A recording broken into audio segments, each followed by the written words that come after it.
You're listening to The KYLO Show, the podcast where we talk about how to keep your love on no matter what and why whole, healthy families are going to save the world.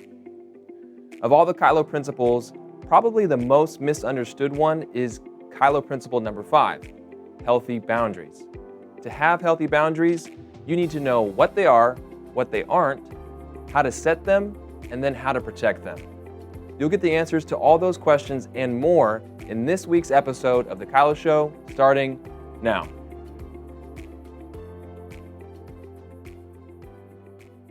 Welcome to The KYLO Show. We're back. We are. Man, it feels like it's been a long week for me. Yeah, it has been. We had a lot going on. We had a lot going on. We had a lot going on. I didn't feel well. You know what was missing? What? A tree falling down. Oh, that's right. And then the tree fell down. And we had fair. So, guys, we are giving you everything we have today. We're digging deep. Because it's been a long week. But we are happy to be here and talk about boundaries. Yeah. We're getting to what everyone likes to talk about. It's top question ever. Always. Every parenting event I'm at, I think boundaries is one of the first questions that rises to the top on all of things, even the other conferences we've done. Out of our 5 KYLO principles, whether that be teaching people to be powerful or realizing that there is a war between fear and love, or learning how to be a person who pursues connection, like I will, no matter what, I will choose connection. Being a respectful communicator, like I'm going to lower anxiety while I communicate. And but when we finally get to healthy boundaries, honoring boundaries, gosh, what do we do with the scary people? Right. What do we do with the scary children? Yeah. What do we do with ourselves when we're scary? All of those things. So here we are. Yeah, and I think that, again, with boundaries, it's such it feels scary to set a boundary because you don't know what the other person's going to do. Mm-hmm. So, my experience is that a lot of people feel like they're having good communication skills or they're trying to keep their love on and pursue that connection and be powerful. But when we get to the boundaries piece, it's like the wheels start wobbling a little bit and it gets scarier and scarier. So, again, with children, I think boundaries communicate so much for value and culture. Mm-hmm. That's probably one of the biggest things that I've realized when it comes to creating boundaries in our home is it just creates a defined line on some things that we're really saying yes to and really saying no to. And it like everything else, it flows downhill, meaning that the parents have to understand what boundaries are, or the children will never learn it. Yeah.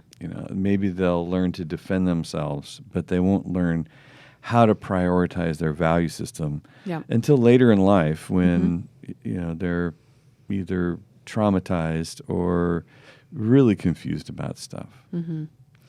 Yeah, and I think that, one of the big things about setting boundaries is realizing, what do you want to protect? I love your illustration, which I think we've maybe said before, but you throw your wallet in the middle of the room. Yeah. That illustration to me is so simple, but it brings so much clarity. So I did this at a youth leadership event or gathering that they had us come speak at, talking about boundaries, and I kind of just displayed, if I put my wallet in the middle of the room and walked away, what would you do? And they all said the same thing, like, wouldn't think there's much in there if you didn't care. But then I talked about putting it in a vault and then, putting guards in front of it. And then this increased curiosity of like, what was in there that I should have picked it up when it was on the middle of the floor? Yeah. And so boundaries do communicate value. They communicate something that's valuable to you,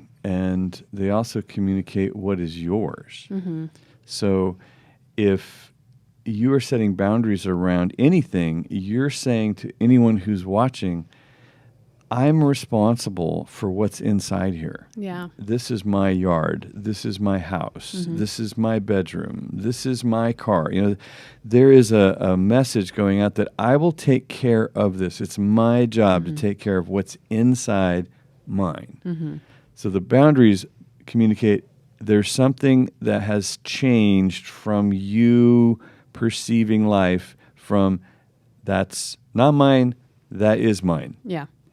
And now I will demonstrate how I take care of what is mine. You're talking about boundaries communicate value.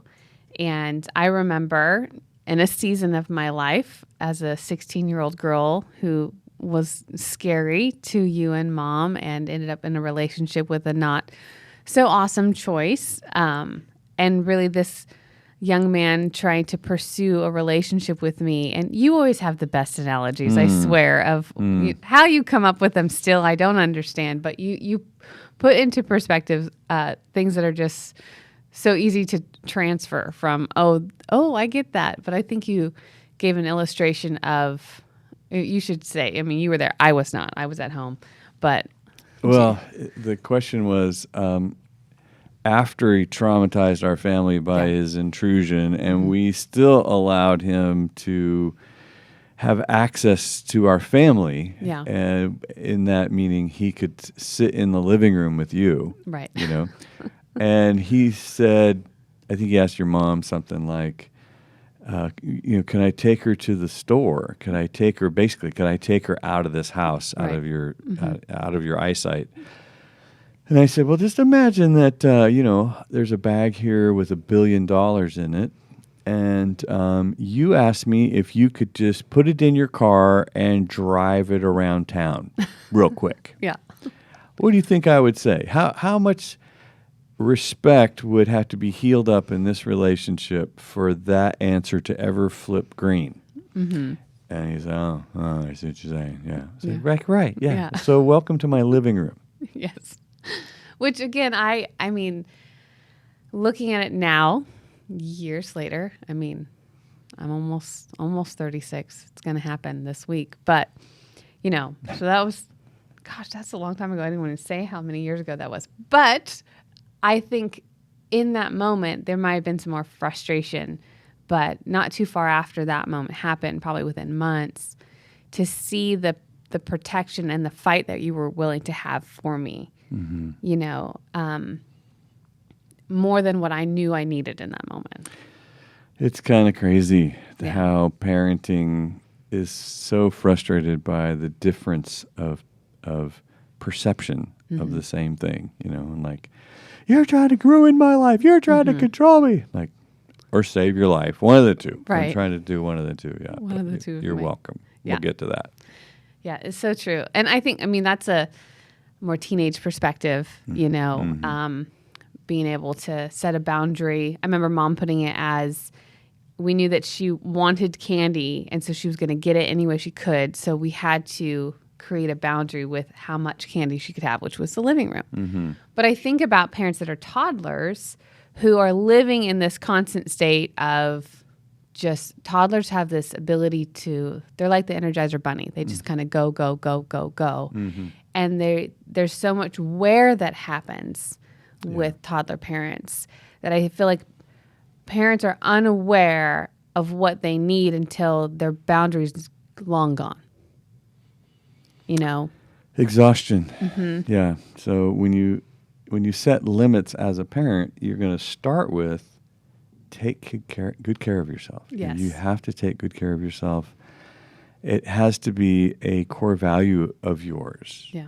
And when parents think, oh, it's just too selfish to ask for help, it's too selfish to, the whole fun and ruin thing is all about, I have had enough of your thing that you're doing. So you can do your thing over there away from me as much as you need to do it, because the closer you are to me, the faster my battery drains. Yeah. The screaming, the tantrums, like last night I was laughing. Lincoln's not a toddler, but he's 9. He didn't want what we had for dinner. He was like, can I have something different? Can I do this? And, just even the simple boundary of I'm not making another meal, so you can have this or nothing.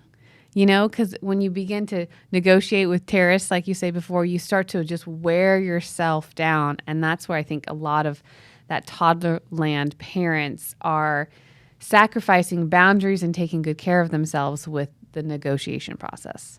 So really just honing in on what does it look like to take good care of yourself.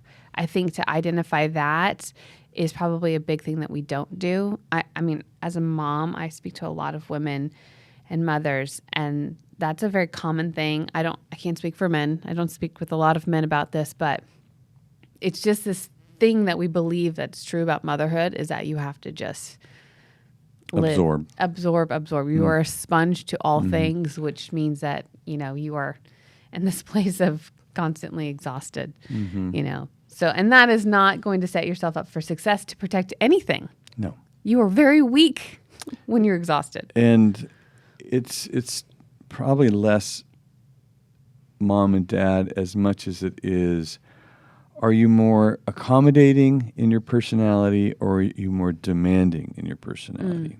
It probably shows up bigger as well, which is a low battery usually indicates some kind of anxiety or something for the adult. And so the passive accommodating person is more likely to just have this self-sacrificing martyr thing that they do, where the more demanding parent is, when they get that battery going down, they might end up more angry and aggressive and like the authoritarian. And shift. So the low battery sign, it's kind of a little light blinking in the lower right part of your eye. It's kind of going, you better set a limit. You better set a limit. Yeah. And I think, I tell toddler parents all the time, you are in the trenches. This is the season of trenches, that you are taking ground little by little, but you have to remember you're fighting a war for years later down the road. Yeah. And really those boundaries and what you say you're going to do and you following through are crucial right here. It doesn't feel like it when it's over a goldfish, but it's going to feel like it when it's over a girlfriend. Yeah. So I think that, you need to pay attention to, I'm saying yes today for tomorrow. And that's really that So winning the war with the goldfish helps with the girlfriend and ultimately with the grandchildren. There you go. We got all of There we go. Perfect. Yeah. I think that, again, this is the place where, if I know, when I'm speaking with women that are exhausted and they're overwhelmed and they've just absorbed, they've lost sight of what their priorities are in the home. Often they're disconnected from their spouse. They feel like their spouse isn't helping. Then they feel like their children are, the only thing that are working. And so it becomes that this culture that you set out to create no longer has even remotely close to the goal that you actually want. And so, I think that when it comes to boundaries in a family, you really do have to refocus yourself towards, what is your priority? And I know that my priority always has been first. I mean, obviously the Lord is the head, everything there, but the next thing in my house is Ben. Him and I and our relationship and our ability to communicate and to draw strength from one another brings our best self to these kids.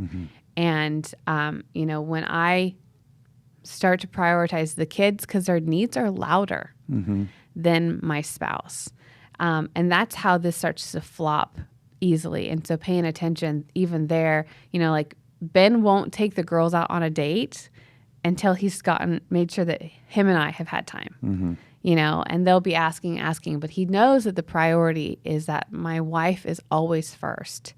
And then he shows that to these girls. So one day when they're married, that's what they're looking for. And the same thing for Lincoln. And it is a beautiful thing as you work towards creating a culture where you've got all those 5 principles in parenting and really chasing after protecting boundaries and what that looks like to create the culture you want in your home. The Parenting 101 has just a lot of illustrations of how we're going to set boundaries. And Mm-hmm. so let's just make sure that everybody knows in our Life Academy that you would be going to the Parenting 101 to find out that, you take good care of yourself, all of that. you say what you mean what you say, Mm-hmm. and you let the consequences do the teaching, while you feel sad for them. I know. That's probably the hardest part. I tell parents all the time, you are in the way of them learning. Yeah. You got to get out of the way. Otherwise, they look at you as being the one that has to make all decisions for them. And it becomes this codependent relationship, which is not good. That's not what we want to develop. And codependency would be like healthy boundaries is I take care of what is mine, and that's what I communicate. And codependency is I try to take care of what's yours. Yeah. And so I've, just like the walls of isolation separate me, and they give no hope of reconciliation. Yeah. So the purpose of a healthy boundary really is to protect relationship and restore disconnection long term.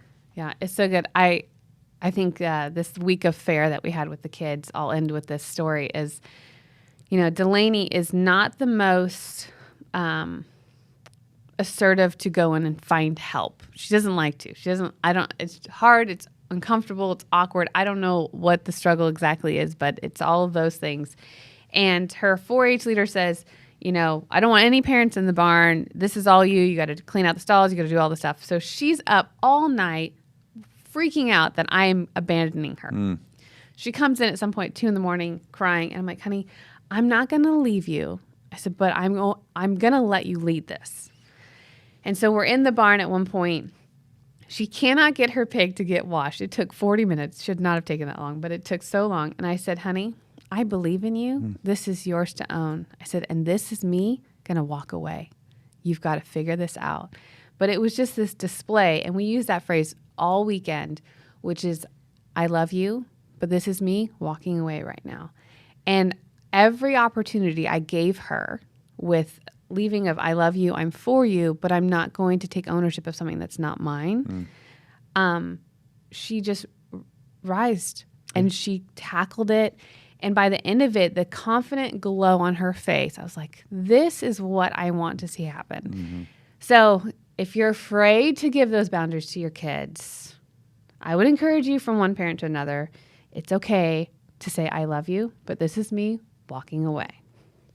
Ownership lurks within their boundaries. It's true. You can do this. All right. Well, we're going to jump into questions, so it should be fun. Boom.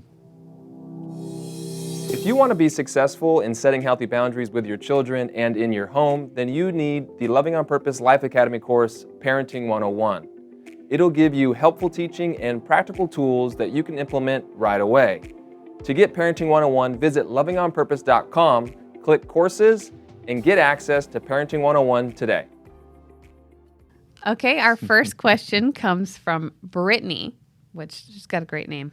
Like it already. Hi. We have a 10-year-old son who also has ADHD, which has impacted everyone's life in our house. It is very severe ADHD, impulsive type. And we've done a lot to try and manage that, and we are now homeschooling. We're doing a lot of things to try and help him manage his own behavior, and he's come a long way. However, recently he's been doing a lot of what seems like retaliating against myself and my husband.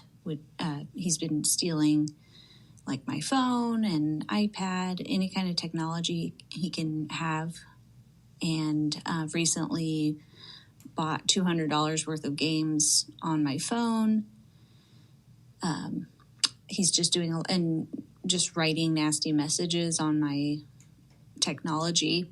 I don't know who it's directed toward, but I need an effective strategy on how to manage this. He was recently baptized. He believes in Jesus.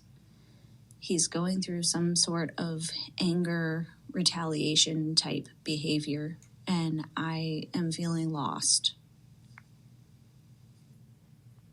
Okay. Well, that's not a fun feeling. No. It's it's frustrating to feel, I think there's some pain in the unknown of those messages are painful and different things. From a practical standpoint, first thought I have is I would up the security on your iPhone and iPad. Yes. That would be what I would be doing. So if they do come across it, they can't access it at all. I think this is a game of consistency in my head, a little bit of, bummer.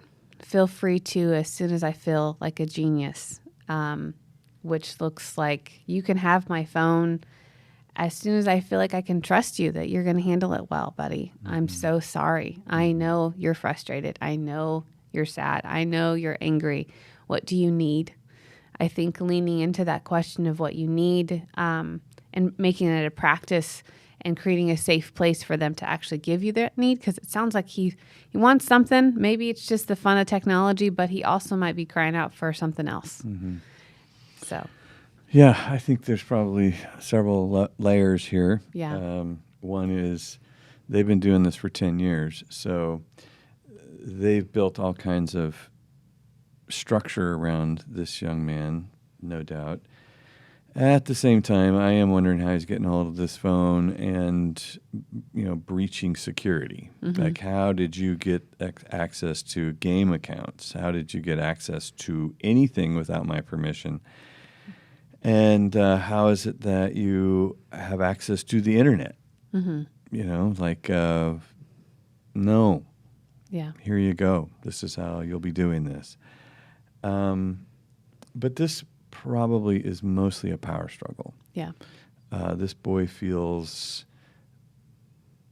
successful in pushing buttons and coloring outside the box, and so I would assume that there's a, I know probably so coming, mm-hmm. and like zero reaction to all the colorful stuff he's writing online. Yeah. And oh no, $200 debt. Well, we pay $5 an hour. Let's see, that's a lot. Yeah. That's a lot of work you'll be doing for us to pay off that. But don't worry, you're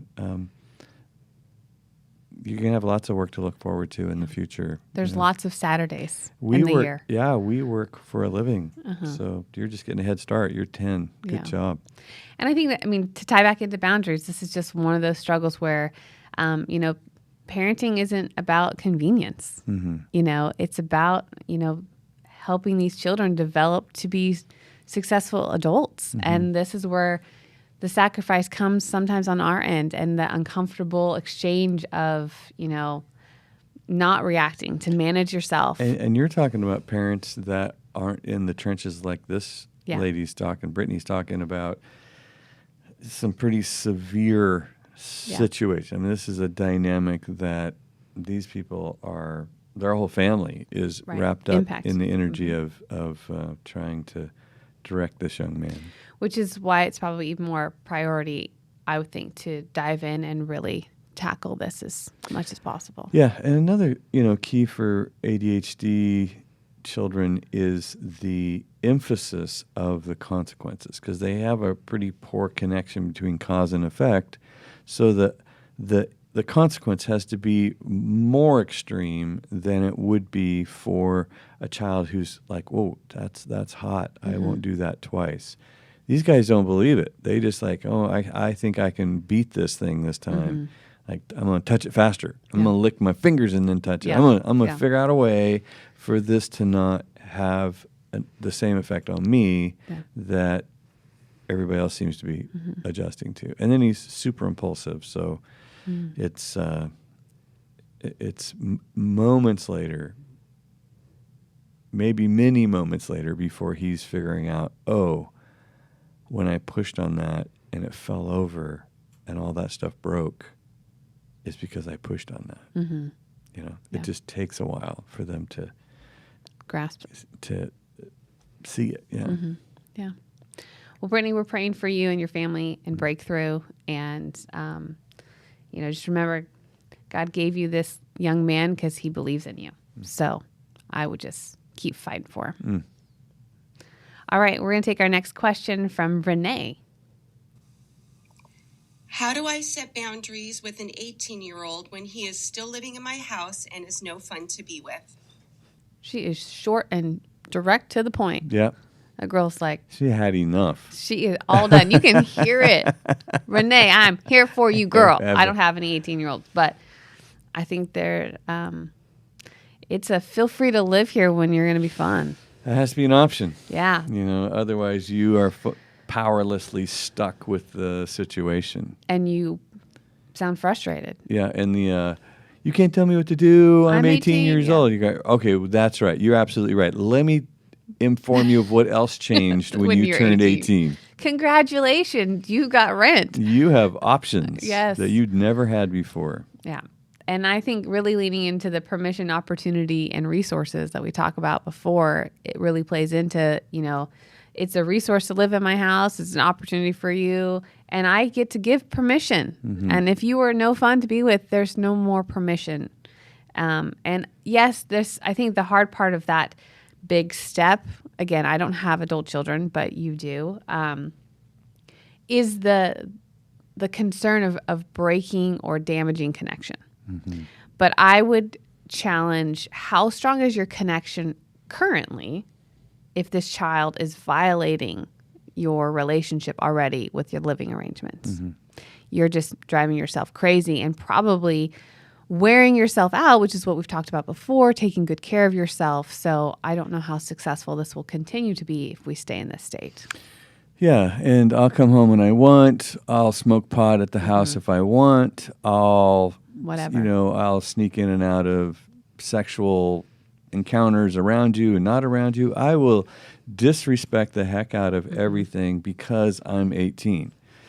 Well, that is tearing your relationship apart. Yeah. You're disconnected living in that. Mm-hmm. So if you had a roommate, if you were leasing this room to somebody who was paying you, it would come with requirements. Right. You'd say, hey, no cats, no smoking loud noises after 10 o'clock, zero pot, drugs, parties here. You would have a set of requirements. Mm-hmm. So you got to move it closer to that. Especially when there's high levels of disrespect going on towards your boundaries and standard of living, you're going to have to say, all right, you have X days to either adjust and comply, or you get to live somewhere else. And I will pay the first month's rent on the storage for your stuff. Yeah. It gets right down to it. Or you'll beg, argue, yell, be disrespectful, tear your relationship up, and then finally it will happen. Then they'll finally be miserable enough to where they go, but they blame it on you instead of are faced with the reality that I chose in the most unfortunate way to not live here, not work here, not be in this relationship. The life's full of this stuff. Mm-hmm. When you don't take care of what's inside, that is yours. It goes untaken care of unless somebody codependently jumps in and tries to rescue you from you. Yep, that's it. All right, Renee, I hope you can jump in and set that hard boundary because it's coming one way or another most likely. Yeah. So, all right. Next question comes from Katie. Our 7-year-old has always really needed her things to be her things, but this has caused a lot of conflict in our home. We want to teach ownership where they respect each other's things and each other's space, but it becomes a point of major conflict if anybody wants to touch her things. Everybody else shares really well, but she has no desire to share anything that she has, specifically with the next oldest, who's a brother. Sometimes she'll choose to share with her younger sister and sometimes with our 1.5-year-old.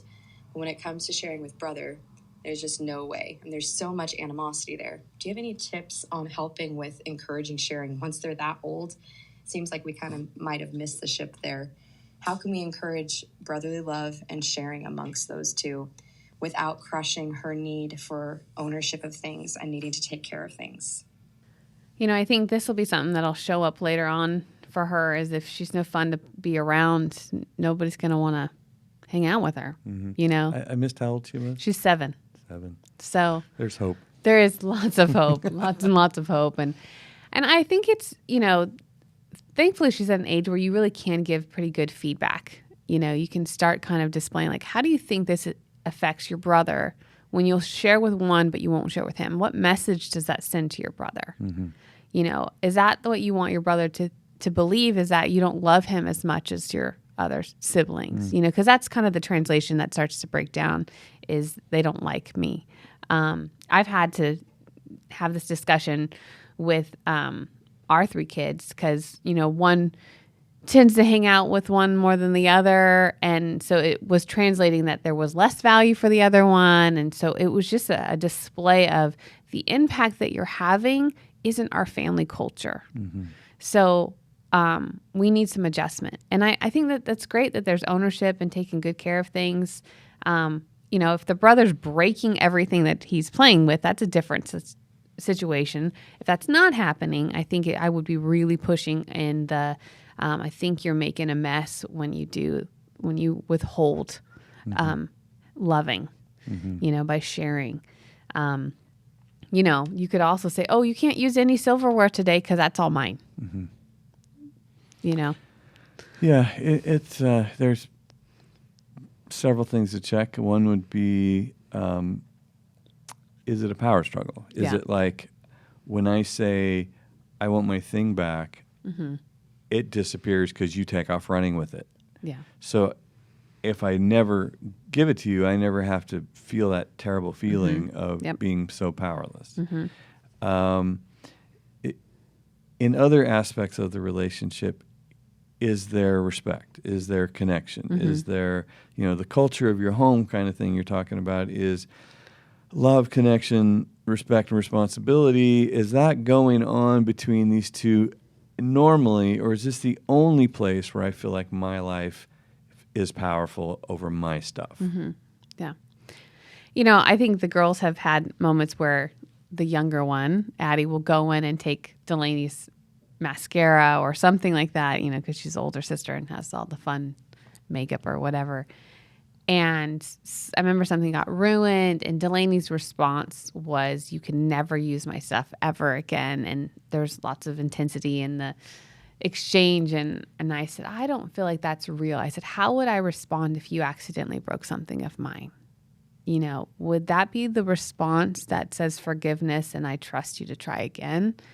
And so I think, again, being able to kind of shift and add different language to the different exchanges and be paying attention, like you said, is it a power struggle? What's going on? Are they feeling powerless? Is there a connection that's been broken? So I'd be looking to identify what the problem is so you can attack it with the right language. So, all right. Well, thanks so much, Katie, for your question. We had some good questions today, so we're going to move on to our testimony next. Boom.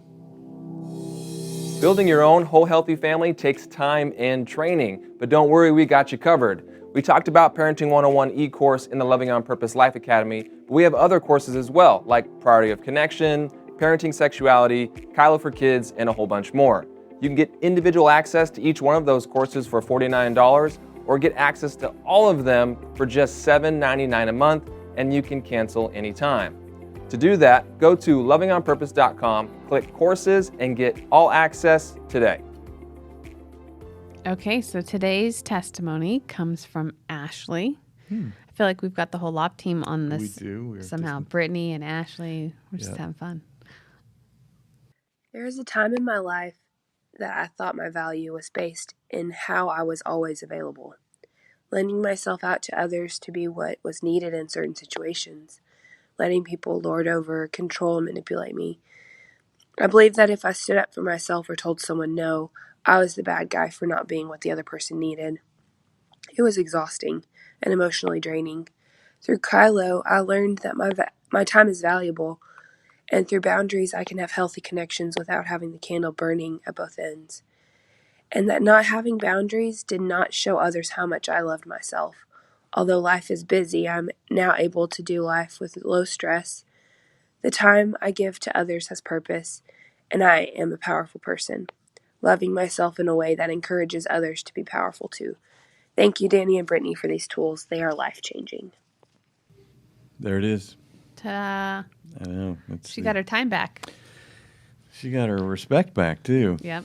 Yes, Some respect from other people, but also her self-respect. Mm-hmm. Value for... It's amazing how, when your value's coming from your ability to be available rather than your ability to be powerful. Mm-hmm. The shift that happens. And there's a pretty strong cultural upbringing, especially for people from highly structured environments, military, religion, maybe even wealth. There's this communication to the female, that they're just supposed to kind of be accommodating and let all the real important things happen, and we'll eventually get to you and the children. And like that message shapes generations of people to really believe that there's lots of stuff around them, other people, other needs that are so much more important. And it's not that they're more important as much as they're as important. Mm-hmm. And until you get to see that your needs are as important as mine, there's not really a sense of sacrifice. I'm not sacrificing anything. Mm-hmm. Be like, I'm going to have a terrible example right here. We've talked about your great examples this whole time. Yeah, but it's the dime and the nickel, right. Oh, this dime's so much smaller than that nickel. I'll just, I'll why don't you trade me? And that wasn't a sacrifice because you took something from somebody. Well, the opposite is true, where I don't value myself, my time, my needs. So to give them up to meet yours that's not what we're talking about. When the Bible talks about consider other people's needs first, prioritize other people, give preference to other people, it's because you actually know what you're sacrificing. Then it becomes, it's a real sacrifice. Otherwise, it's just an obligation. I'm just obligated to surrender myself at every situation when I meet somebody that I value. Yeah. And that is how you teach your children to be disrespectful to you. Is you live a life where you teach them that their needs are more important than yours, and they never have any respect for yours. And then your overreaction is anger and disrespect, trying to fight for something that you should be able to have. And the whole practice of boundaries is I communicate what's valuable, and I take care of what is mine that is valuable. Yeah. And then we do that as a family. Yeah. So there's lots of requests, lots of permission, lots of accommodating, but also a lot of requirement of respect. Yeah. I was, again, I'll reference Fair a lot in this episode because I feel like we learned, it was such a crazy experience to be a part of, and really grateful for it. But, as you're talking, I'm thinking about different exchanges I watched between parent and child while I was there. And there were some where, the parents are probably doing more than they should be doing, and because this is really supposed to be the kids thing, but they're in there doing more than they should be doing. It's easier to do it yourself. Yeah, it is, And then there were parents where, somebody was late to feeding their pig and it's screaming. I don't know if you knew that pigs scream, but they do. It's very loud. And, the young boy is irritated. I don't know why, but what I'm watching is the father just use profanity and yelling at him for being disrespectful. And I'm just standing there kind of baffled at, what do you expect when you do this exchange of extreme disrespect for disrespect? And it's just this crazy cycle. And I'm watching parents that are, direct and like, you got to do this, and trying to encourage them. And, it was just interesting to it was like everyone's parenting skills were on display in the barn. And your ability to navigate when you've overstepped and taking on someone else's responsibility, what your culture might be and what you're protecting and what you're producing. And, I was so grateful for all the work that Ben and I had put in, with our kiddos. Is, sure, we were helping, but I feel like there was a good line of different things that we were trying to let them have ownership of. But I think for me, one of the takeaways of, the boundaries that we had established, Ben and I are sitting at the park bench, just the girls are doing their feeding, cleaning their pen. And I said, it's so weird to be like, observers. Yeah, it's just so great. But, if they got stuck, they would ask for help from us if they couldn't, they needed it or whatever. But, we got in the car every single night when we left. We had to be there by 6 a.m, and we often didn't leave until after 6 at night. And we were there. It's 106 most of the time. It felt like it was 106 and 7, whatever. Triple digit. Yes, it was so hot. But almost immediately when we got in the car, both girls, all they would do is, thank you so much. Thank you so much for helping. Thank you so much for giving. Thank you so much for investing. Mm-hmm. And not one time did we ask for it, or was there an expectation. And it wasn't about just that day. It was really about since February when we got journey. These. Yeah. Mm-hmm. But I think in this moment, they realized how much help had been given beforehand. And, again, it's just so much of it in my mind comes back to what we were able to set boundaries on, in different moments along the way, and challenging them to rise and to see what's happening in our culture. Mm-hmm. So it's just really fun to see the value that they're growing in, because of something that we're helping protect. And, the gratitude is from receiving something valuable. And when you're entitled, you don't see the contribution of the parents as valuable. You see it as obligation. Like, well, you owe me all the stuff that you did. Why would I say thank you for what you owe me? Mm-hmm. But when they realize my parents have a demand for respect for their time, their energy, their resources, that cultivates gratitude. Mm-hmm. So I've had the question numerous times, like, what do you do about entitlement? Mm-hmm. Well, you have good boundaries is what you do. You teach the people around you, starting with your children, what it is that you are sacrificing for their benefit, so that they do say thank you. And if they don't, you teach them to say thank you, so that they recognize that, you're giving me your time. Yeah. You're giving me your money. Oh my gosh. I didn't realize parents don't have to give kids money. I thought they totally did. Yeah. I thought that's what the parents' job was. This is what we do. Like, no, this is how you get it, is with gratitude. Mm-hmm. I was working with a client, and she said, I need to work with my daughter about gratitude because she never says please or thank you. And I said, okay. I said, let me ask you a question. I said, how much do you model it? And she starts laughing, and she goes, she was recording the session for her husband. She says, my husband's going to laugh and love that you just said that. And she goes, I'm not very good at it. Mm. I said, well, we teach our children so much more than we give credit to. And I said, if you want to see something produced in your children, you're going to have to lead in it, and you talk about entitlement. And I always talk about how, when we parent out of this place of convenience, we get entitlement because, man, it's way harder to develop my character and require myself to be mature enough and responsible enough to lead in something different. And when I do, I see this integrity rise out of my children, and it's amazing, but it requires something different from me. So you have to be paying attention to, you can take the easy route in parenting. It will never produce what you want it to, though. And I think that's the catch there is, you know, that funner room. People tell me all the time, I do it all day long. I'm like, yes, you do. You do it all day long. And then one day you don't do it all day long.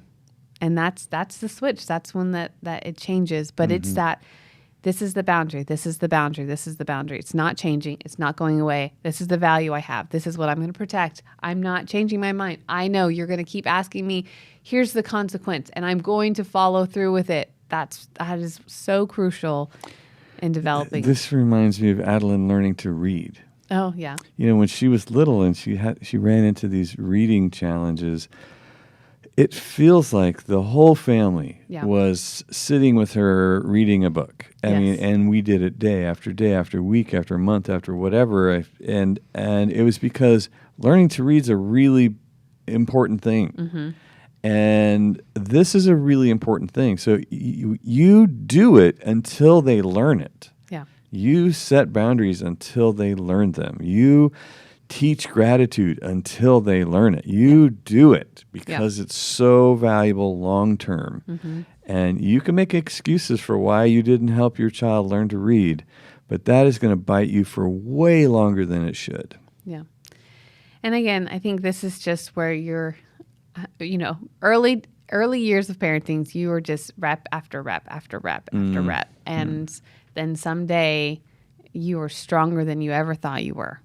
And I think that's if I could give any words of encouragement for those that are in the trenches, is that you just keep going with funner room. I know, probably so. I mean, whatever stage you're in, feel free to, as soon as, you know, permission, opportunity, resources, whatever, wherever you are, you know, and don't let the lies sink in that, you know, this is only for teenagers, this is only for older kids, this is not for toddlers. It's a lie. You can do this through all the ages. I started when Delaney was 12 months, just under 12 months. And then with the other two, they had no hope. We were doing it sooner than that.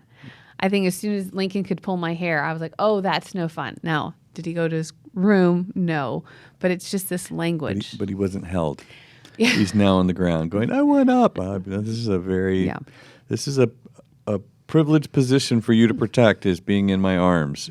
You smack me in the face and pull my hair. That's how you get out of this privileged space. Yes. So again, I would just lean into, ask the hard questions. What are you protecting?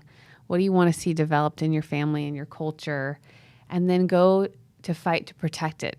Because, I mean, this is how you build these children up to be powerful adults. And I don't know if you've noticed, but the world could use some powerful adults. And so, full of respect and responsibility. Yes, and we need you to do the heavy lifting, because again, we believe that whole healthy families are going to save the world, and it really starts with you as the parent. So get your reps in. Don't be afraid of it. You were made for this position, and we believe in you. So chase after it, and you can do this.